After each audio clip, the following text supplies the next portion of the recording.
The alarm screamed across Kepler Station as massive shadows fell over the mining facility. Commander Thexara pressed her crystalline hands against the observation deck window and watched 12 enormous warships emerge from the darkness of space. Each ship was the size of a small moon, their black hulls covered in weapon ports that glowed with deadly energy. "How many?" asked Klix, the young Zilani engineer. His insect-like eyes reflected the fear that everyone felt. The station had never seen so many enemy ships at once. 12 dreadnoughts, Thexara replied, her voice steady despite the terror growing in her chest. Kraxan Empire. They have come to take our world. The Kraxans were known throughout the galaxy as destroyers. They took entire planets and turned them into slave camps. They stripped worlds of everything valuable and left nothing behind but empty rock. No one had ever successfully fought them off when they came in such numbers. Kepler Station was home to 47,000 beings from 3 different species. The Vorthak like Thexara had built the station 50 years ago to mine rare crystals from the nearby asteroids. The Zilani had joined them as engineers and technicians. Most recently, the Norian refugees had arrived after their home planet died from climate collapse. Old Gellam, a wise Norian healer, moved slowly through the corridors, helping frightened families find shelter in the deeper parts of the station. His webbed hands shook as he guided children away from the outer sections. "Stay calm," he told them in his gentle voice. "We have strong walls and good people protecting us." But Thexara knew the truth. Kepler Station had been built for mining, not war. They had basic shields and a few old defense guns, but nothing that could stop a Kraxan fleet. The enemy ships could destroy them in minutes if they wanted to. The lead Kraxan ship moved closer to the station. It was so large that it blocked out the stars behind it. Red lights began to flash along its hull as weapon systems powered up. Thexara had seen recordings of Kraxan attacks before. They always gave their targets one chance to surrender before beginning the destruction. "All beings of Kepler Station," a harsh voice spoke through the communication system. The words were translated from the Kraxan language but still sounded cruel and cold. "I am General Vexthul of the Kraxan Empire. You will surrender immediately and prepare for processing. Those who can work will become slaves. Those who cannot work will be eliminated. You have 1 hour to decide." The communication channel went silent. Thexara looked around the command center at the faces of her people. She saw Klix checking the power systems with nervous energy. She saw other Vorthak warriors standing ready to fight, even though they knew it was hopeless. She saw Norian families, holding each other close. "Commander," said Zektar, her second in command, "what are your orders?" Thexara closed her eyes for a moment. She thought about the children hiding in the lower levels. She thought about the peaceful life they had built on this station. She thought about the choice between slavery and death that the Kraxans offered. "We fight," she said simply. The next hour passed quickly. Every being on the station worked together to prepare for the attack. The Zilani engineers like Klix boosted the power to the shields and weapons. The Vorthak warriors took positions at the defense guns. The Norians helped move supplies and tend to anyone who got hurt. Gellam set up a medical station in the safest part of the station. His healing skills would be needed soon. "In all my years," he said to a young Norian assistant, "I have learned that good people will always stand together when evil comes calling. Today we see if that is enough." Young families crowded into the emergency shelters deep inside the station. Parents told their children stories to keep them calm.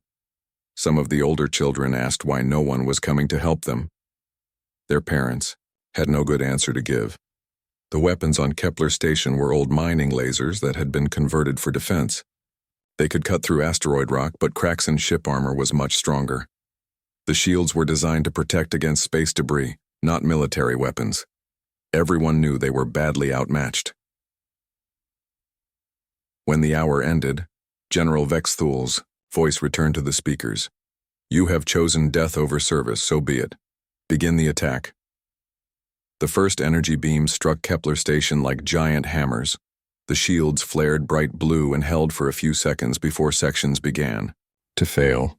The station shook violently as weapon after weapon fired at them from the massive enemy ships. Thexara grabbed her command chair as another blast hit them. "Return fire! All weapons!"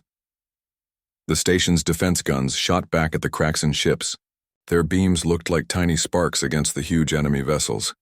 A few shots hit their targets but barely scratched the thick armor. "Shields down to 60%, Clix reported from his engineering station. His voice stayed calm, but his hands moved frantically over the controls as he tried to reroute power to the failing systems. More weapon beams struck the station. This time they broke through the shields and hit the outer hull directly. Explosions echoed through the corridors as sections of the station were ripped open. Emergency force fields snapped into place to keep the air from escaping into space. Thexara watched the tactical display show more and more red warning lights as systems failed throughout the station. They had lasted less than 5 minutes against the Kraxan attack. At this rate, they would all be dead within the hour. "Send out a distress signal on all emergency frequencies," she ordered. "Tell anyone who can hear us what is happening here." She knew it was pointless. They were at the edge of known space, far from any military forces that could help them. The nearest Galactic Council ships were weeks away. But she had to try something, even if it was just to let the galaxy know what had happened to them. The message went out into the darkness of space, carrying their final words to anyone who might be listening. Somewhere out there, it would reach friendly ears. But by then, Kepler Station would be nothing but floating debris, and 47,000 innocent beings would be dead or enslaved. The Kraxan ships continued their methodical destruction, taking their time to savor the fear of their victims. They had done this 1,000 times before, and they would do it 1,000 times again. Or so they thought. The distress signal from Kepler Station traveled through space at the speed of light, reaching empty void and distant stars. Most ships and stations that received the weak transmission were too far away to help. Others were too small to fight the mighty Kraxan Empire. The message played over and over, growing fainter with each light year it crossed. On board the human destroyer USS Dakota, Communications Officer Lisa Parker was running routine scans of the emergency frequencies when she heard something unusual. She adjusted her headset and listened carefully to the faint signal coming through the static. "Captain Morrison to the bridge," she called over the ship's communication system. "We have an emergency transmission." Captain Jake Morrison arrived within minutes. He was a tall man with gray hair and tired eyes that had seen too many battles. The Dakota had been his command for 8 years, patrolling the dangerous edge of human space where pirates and raiders sometimes attacked merchant ships. "What do you have, Parker?" Morrison asked as he settled into his command chair. Lisa played the message through the bridge speakers. The alien voice was hard to understand through the translation software, but the fear and desperation came through clearly. "This is Kepler Station. We are under attack by Kraxan forces. Civilian population of 47,000. We cannot hold. If anyone receives this, remember us." The bridge fell silent as the message ended. Morrison looked around at his crew. They all knew about the Kraxans from intelligence reports. The alien empire had been expanding toward human space for years, enslaving every species they encountered. "How far away are they?" Morrison asked. Lieutenant Commander Kate Wilson, the tactical officer, worked quickly at her station. "Kepler Station is 14 hours away at maximum speed, sir. But Captain, our orders are to patrol Sector 7. We're supposed to be looking for smugglers, not fighting the Kraxan Empire." Morrison stood up and walked to the main viewing screen. Outside, stars moved slowly past as the Dakota continued on its patrol route. Somewhere out there, 47,000 innocent beings were dying while he sat safely in his chair. "Sir," said Commander Ryan Brooks, his first officer, "we need to think about this carefully. The Dakota is just one ship. Intelligence says the Kraxans travel in fleets of 10 or 12 dreadnoughts. We would be flying into a suicide mission." Morrison knew Brooks was right. The Dakota was a good ship with excellent crew, but she was designed for patrol work and fighting pirates. The ship carried enough weapons to handle raiders and smugglers, but nothing that could stand against a Kraxan battle fleet. Tony Garcia, the weapons officer, spoke up from his station. "Captain, I've been looking at our weapons inventory. We have quantum torpedoes and pulse cannons, but the Kraxans have heavy armor and shields. In a straight fight, they would crush us in minutes." Sam Kelly, the chief engineer, added his concerns. The engines are running well, but if we push them to maximum speed for 14 hours, we'll be running on fumes when we get there, and if we have to fight, we'll need every bit of power we can get. Morrison listened to his officers voice their doubts. Everything they said was true. The Dakota was outgunned, outnumbered, and operating far from any backup. Fleet Command would probably court-martial him for abandoning his patrol to chase after a distress signal from unknown aliens. But Morrison had heard something in that alien voice that his officers had missed. It was the same thing he had heard in human voices during the colony wars, when pirates attacked settlements on the frontier worlds. It was the sound of people who had given up hope but were still fighting because it was the right thing to do. How many people did they say? Morrison asked quietly. 47,000, sir, Lisa replied. Morrison closed his eyes and thought about the numbers. 47,000 beings who would be dead or enslaved if no one answered their call. The Dakota carried a crew of 200 humans. The odds were terrible, but sometimes being human meant doing the right thing even when the odds were against you. Parker, send a message to Fleet Command, Morrison ordered. Tell them we received a distress signal and are responding. Include our position and destination. Sir, Brooks protested. Command will order us to return to patrol. They won't authorize us to engage the Craxons without a full battle group. Then we better make sure we don't receive their response until after we're done, Morrison said with a slight smile. Parker, set the message to transmit in 18 hours. That should give us time to reach Kepler Station and assess the situation. Lisa nodded and began working at her console. She understood what the captain was really asking her to do. By the time Fleet Command got their message, the Dakota would already be at the battle site. Morrison turned to address his crew. I know what you're all thinking. This is crazy. We're one ship against a Craxon fleet. We have no backup, no support, and no guarantee that anyone will even remember us if we don't come back. He paused and looked each of his officers in the eye. But 47,000 people are counting on someone to answer their call. Maybe it should be a fleet of battleships with 1,000 fighters. Maybe it should be someone else with better weapons and more experience. But right now, it's us. Tony Garcia was the first to speak. If we're going to do this, we'll need to be smart about it. The Craxons expect their enemies to either run away or charge straight at them. We need to do something they won't expect. I can push the engines harder than normal, Sam Kelly added. It's risky, but we can get there faster and still have power for weapons. Amy Stewart, the ship's doctor, spoke from her station near the back of the bridge. I'll prepare the medical bay for casualties. If we're really doing this, people are going to get hurt.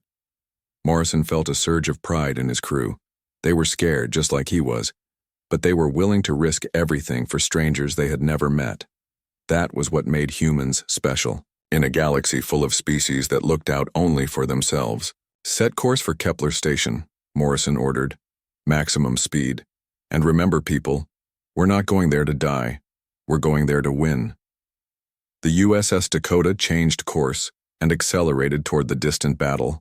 Behind them, the routine patrol of Sector 7 continued without them. Ahead lay the unknown, where a small human ship would soon face the full might of the Craxon Empire. In the depths of space, the distress signal from Kepler Station continued to broadcast its desperate plea. But for the first time, someone was coming to answer it. 14 hours later, the USS Dakota dropped out of hyperspace at the edge of the Kepler system. Captain Morrison stared at the tactical display in horror. 3 massive Craxon dreadnoughts were slowly destroying what remained of Kepler Station, while 9 other enemy ships surrounded the area like predators watching their prey die. My God, whispered Tony Garcia from his weapons station. Those ships are enormous. Each Craxon dreadnought was over 2 kilometers long, their dark hulls bristling with weapon ports and armor plating. Red energy beams lanced out from their guns, systematically cutting through the station's outer rings. Pieces of metal and debris floated in space where parts of the mining facility had once been. Are there any survivors? Morrison asked quietly. Lisa Parker worked frantically at her communications console, trying to pick up any signals from the dying station. I'm getting weak life signs from the intersections, sir. Some of the emergency shelters are still intact, but the main power grid is failing. Lieutenant Ben Carter, the ship's pilot, kept the Dakota hidden behind a large asteroid while they observed the attack. His hands gripped the controls tightly as he watched the destruction. Captain, those alien families don't have much time left. Morrison studied the enemy formation on the tactical screen. The Kraxan ships moved with the confidence of predators who had never met serious resistance. 3 ships continued the bombardment while the others waited in a perfect defensive circle around the station. Wilson, give me numbers, Morrison ordered. Lieutenant Commander Kate Wilson ran quick calculations on her computer. Sir, each enemy dreadnought has approximately 50 times our firepower.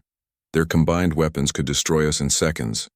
Even if we caught them completely by surprise, we could maybe damage one ship before they turned us into space dust, Commander. Brooks leaned closer to the captain's chair. Jake, this is suicide. We should retreat and call for a full battle fleet. Maybe if we bring 50 ships, we could have a chance. Those people will be dead in an hour, Morrison replied without taking his eyes off the display. We don't have 50 ships and we don't have time to get them. Sam Kelly's voice came through the communication system from the engine room. Captain, I've been studying the enemy ships through our long-range sensors. Their armor is thick, but it's designed to stop big weapons from other dreadnoughts. They might not be ready for smaller, faster attacks. Morrison felt the first spark of an idea forming in his mind. What are you thinking, Sam? Well, sir, those ships are built like fortresses, but fortresses have weak points if you know where to look. Their weapon ports have to open to fire and their engines need cooling vents. A small ship like ours might be able to get close enough to target those weak spots. Tony Garcia turned around in his chair. It could work, Captain. Instead of trying to punch through their armor, we hit them where they're vulnerable, but we'd have to get right on top of them to do it. How close? Morrison asked. Close enough to count their hull plates, Tony replied grimly. Amy Stewart spoke, up from her medical station. If we're flying that close to ships that size, one hit from their weapons will vaporize us completely. There won't be anything left for me to patch up. Morrison looked around at his crew. They were all scared, just like he was. But he could also see determination in their faces. They had come this far and they weren't going to turn back now. Ben, can you keep us alive that close to the enemy ships? Lieutenant Carter managed a nervous smile. I can try, sir. The Dakota is fast and maneuverable. If we use the debris field for cover and keep moving, we might be able to avoid their main guns. Might? Asked Brooks. It's better odds than we had this morning, Carter replied. On the tactical display, another section of Kepler Station exploded as the Kraxan weapons found a critical system. The station's distress signal was getting weaker, as its power systems failed one by one. Morrison made his decision. Here's what we're going to do. We go in fast and quiet, using the wreckage for cover. Our target is the lead dreadnought that's commanding the bombardment. Sam, I want you to identify every weak point on that ship. Tony, load quantum torpedoes with proximity fuses. We're going to sting them where it hurts. What about the other 11 ships? Wilson asked. They'll come after us as soon as we attack, Morrison admitted. That's when Ben earns his pay by keeping us alive long enough to do some damage. The crew began their preparations with practiced efficiency. Sam Kelly identified target points on the enemy ships and transmitted the data to Tony's weapons console. Lisa Parker prepared electronic countermeasures to confuse enemy sensors. Amy Stewart secured the medical bay for the violent maneuvers ahead. Morrison opened a channel to the entire ship. This is the captain. In a few minutes, we're going to attack a Kraxan fleet to save 47,000 innocent people.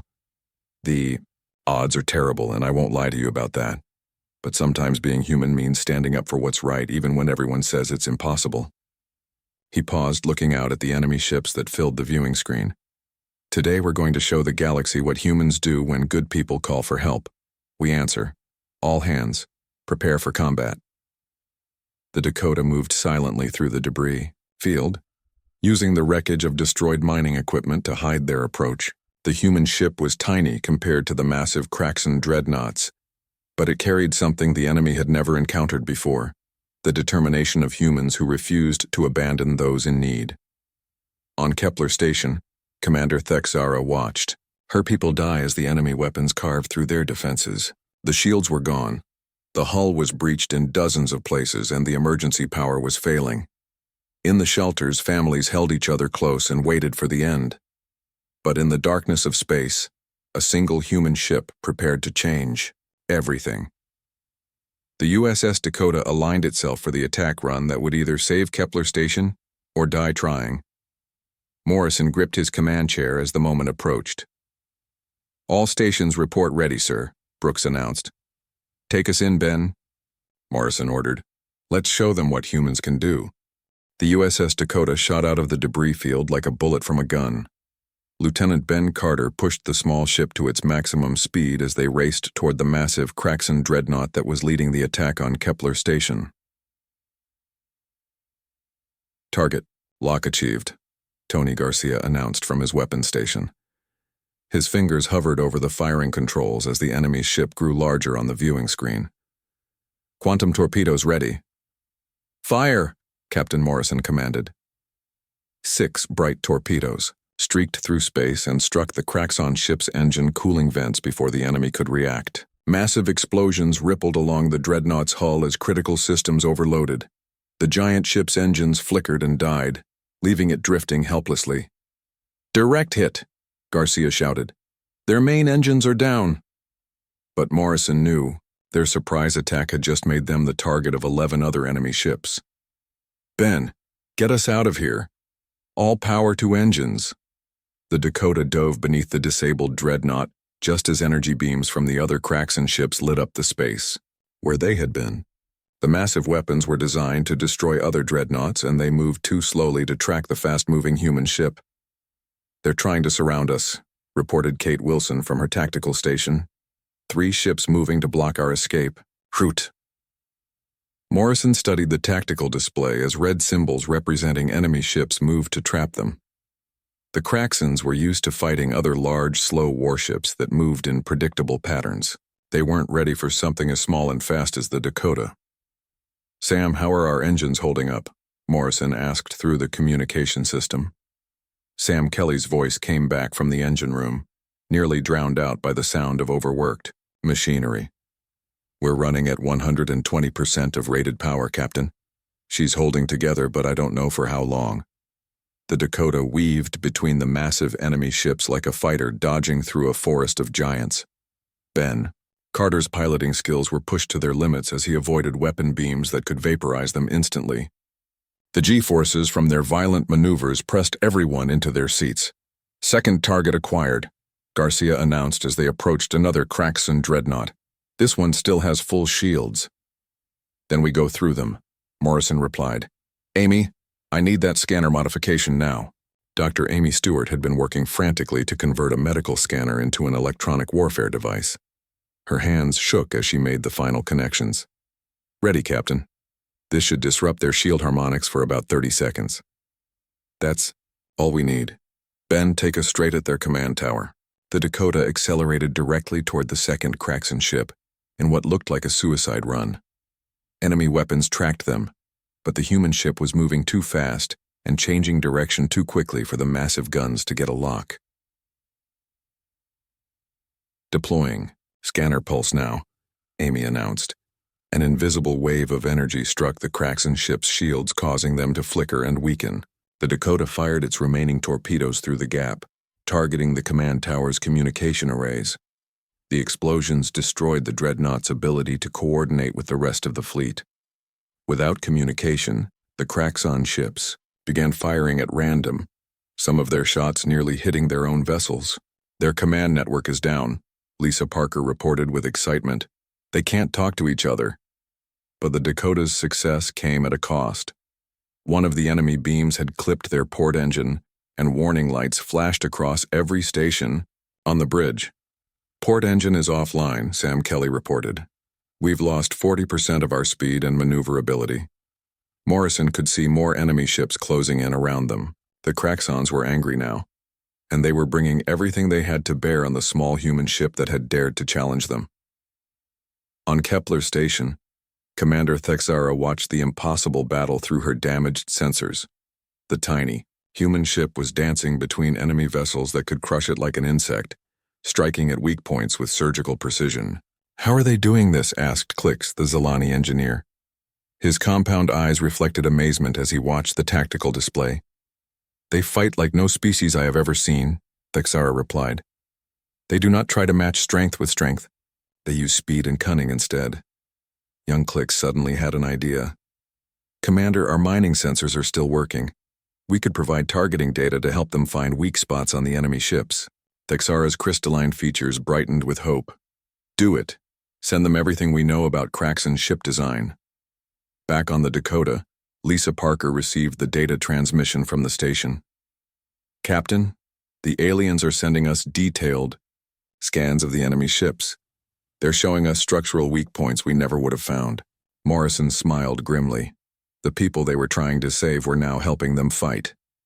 "Tony, upload that data to your targeting computer. Let's use it." The third attack run took them past a Kraxen ship's main reactor housing. Using the alien data, Garcia placed his shots with deadly accuracy. The enemy ship's reactor began to overload, forcing them to shut down their main weapons to prevent a catastrophic explosion. 3 ships down, 9 to go, Wilson announced. But the Dakota was taking damage from near misses and debris. Their shields were failing, and several systems were operating on backup power. The crew worked frantically to keep their ship fighting as more enemy vessels moved to intercept them. "Captain," Ben Carter called out as he threw the ship into another desperate evasive maneuver. "I'm running out of tricks here. They're learning our patterns." Morrison looked at the tactical display and saw the trap closing around them. The Kraxens had finally figured out how to coordinate their movements to limit the Dakota's escape routes. In a few more minutes, they would be caught in a crossfire that no amount of skill could escape. But then he noticed something on the sensor readings that gave him hope. The Kraxon flagship was moving closer, probably to finish them off personally. The enemy commander wanted to be the one to destroy the small ship that had embarrassed his fleet. "Ben, I need you to do something crazy," Morrison said quietly. "Crazier than what we've already been doing?" Carter asked. "Much crazier. I want you to fly us straight at their flagship, full speed, no evasive maneuvers." The bridge fell silent except for the sound of alarms and distant explosions. Everyone understood what the captain was asking. It would look like a desperate ramming attack, but Morrison had something else in mind. "Trust me," Morrison said to his crew. "One more trick, and we can end this." The USS Dakota screamed through space toward the Kraxen flagship like a missile aimed at a mountain. General Vexthal watched the small human ship approach on his command screen and smiled with cruel satisfaction. The annoying little vessel was finally going to ram his ship in a desperate suicide attack. "All weapons target the human ship," Vexthal ordered his crew. "Destroy them before they reach us." Dozens of energy beams reached out toward the Dakota, but Lieutenant Ben Carter kept the ship on a perfectly straight course.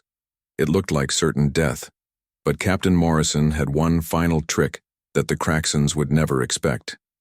"Amy, is your scanner modification ready for maximum power?" Morrison asked. Dr. Stewart checked her makeshift electronic warfare device one last time. "Ready, Captain, but at this power level, it will burn out after one use." "That's all we need. Tony, load our last torpedo spread. I want every quantum torpedo we have left ready to fire." Tony Garcia's hands moved quickly over his weapons console. "All remaining torpedoes loaded and armed, sir. That's our last shot." The flagship's weapons fired again and again, but the Dakota's straight-line approach made it harder to hit than the Kraxens expected. Their massive guns were designed for long-range combat, not point-blank shooting at a target moving directly toward them. 5 seconds to optimal range, Wilson announced from her tactical station. Morrison waited until the last possible moment. The Kraxen flagship filled their entire viewing screen, its hull so close they could see individual weapon ports and armor plates. "Now, Amy, full power." The medical scanner sent out a massive pulse of energy that overloaded every system on the Kraxen flagship. Their shields collapsed, their weapons went offline, and their engines stuttered. For 30 seconds, the most powerful ship in the enemy fleet was completely helpless. "Ben, hard turn to starboard," Morrison shouted. The Dakota veered away from the flagship at the last second, avoiding a collision by mere meters. As they passed alongside the massive enemy ship, Tony Garcia fired every remaining torpedo they had directly into the flagship's main reactor housing. The explosions started small, but they quickly spread as the cracks on ship's own power systems turned against it. Secondary explosions rippled along the hull as fuel lines ruptured and ammunition stores detonated. The flagship's reactor core went critical, and a chain reaction began that would tear the ship apart from the inside. "Get us out of here!" Morrison ordered. Ben Carter pushed their damaged engines to the breaking point as they raced away from the dying flagship. Behind them, the massive Kraxon ship exploded in a ball of fire that lit up the entire star system. The shockwave caught 2 other enemy dreadnoughts and sent them tumbling helplessly through space. General Vexthol's final transmission came through the Dakota's speakers as his ship disintegrated around him. "Impossible," he said in disbelief. "How did humans defeat the Kraxon Empire?" "We had something you didn't," Morrison replied, though he knew the enemy commander could no longer hear him. "We had something worth fighting for." The destruction of their flagship and the loss of 5 ships broke the Kraxon fleet's will to fight. The remaining 7 dreadnoughts, damaged and leaderless, began to retreat toward the edge of the system. They had expected an easy victory over helpless civilians, not a desperate battle against humans who refused to give up. "Enemy ships are jumping to hyperspace," Lisa Parker reported with exhaustion and relief in her voice. "They're gone, Captain." The bridge of the Dakota fell silent except for the sound of damaged systems and the heavy breathing of the crew. They had done the impossible. 1 small human ship had driven off an entire Kraxon battle fleet. "Damage report," Morrison requested quietly. Sam Kelly's voice came through the communication system, tired but proud. "We've got hull breaches on 3 decks, 1 engine is completely dead, and we're running on backup power for most systems. But we're alive, and the ship will fly." On Kepler Station, Commander Thexara watched the human ship limp toward their damaged facility. Her crystalline features showed amazement and gratitude as she realized that the impossible had happened. They were still alive. "Open a channel to the human ship," she ordered. Morrison's face appeared on the station's main viewing screen. His uniform was torn, and there was blood on his forehead from the violent battle, but his eyes were kind and determined. "This is Captain Jake Morrison of the USS Dakota," he said simply. "How can we help?" Thexara felt tears form in her alien eyes. In all her years as a warrior and commander, she had never met anyone who asked how they could help after risking everything to save strangers, Captain Morrison, she replied with deep respect. "I am Commander Thexara of Kepler Station. We thought no help was coming. We were wrong. Today we learned what it means to have humans as allies." Over the next several hours, the crew of the Dakota worked alongside the alien survivors to repair the most critical damage to Kepler Station. Human engineers worked next to Zilani technicians. Human medics treated wounded Norians alongside healers like Old Gellum. Young Clix showed the humans how to repair alien technology, while they taught him about human engineering. Amy Stewart set up a field hospital in the station's main cargo bay, treating injured aliens with the same care she would give to humans. Sam Kelly and his engineering team helped restore power to the damaged sections where families were still trapped. Lisa Parker established communication links with both Human Fleet Command and the Galactic Council. Her messages would bring rescue ships and diplomats, but more importantly, they would tell the galaxy what had happened at Kepler Station. As Captain Morrison stood in the observation deck looking out at the stars, Commander Thexara approached him. The proud Vorthak warrior had something important to say. "Your species is young in galactic terms," she said thoughtfully. "Most young species think only of themselves. They take what they can and avoid risks. But you are different." Morrison nodded slowly. "Maybe that's because we remember what it's like to need help. Every human colony started with someone taking a risk to help strangers build something better. The galaxy will remember what happened here," Thexara promised. "When the Kraxons attacked, every species we called for help found reasons to stay away. Only humans answered our call. In the days that followed, ships from a dozen species arrived at Kepler Station. Some came to offer aid, others to learn about the battle that had shocked the galaxy. Word spread quickly that a single human destroyer had defeated an entire Kraxon fleet through courage, skill, and determination. The story became legend. In alien taverns and council chambers, beings spoke of the day humans proved that sometimes the smallest ship could cast the longest shadow. The Kraxon Empire, humiliated by their defeat, avoided human space for years to come. But for the crew of the USS Dakota, the greatest reward was simpler. They had answered a call for help from strangers, and 47,000 innocent lives continued because they refused to turn away. That, Captain Morrison reflected, as he watched human and alien children playing together in the station's repaired corridors, was what it meant to be human in a galaxy that desperately needed hope.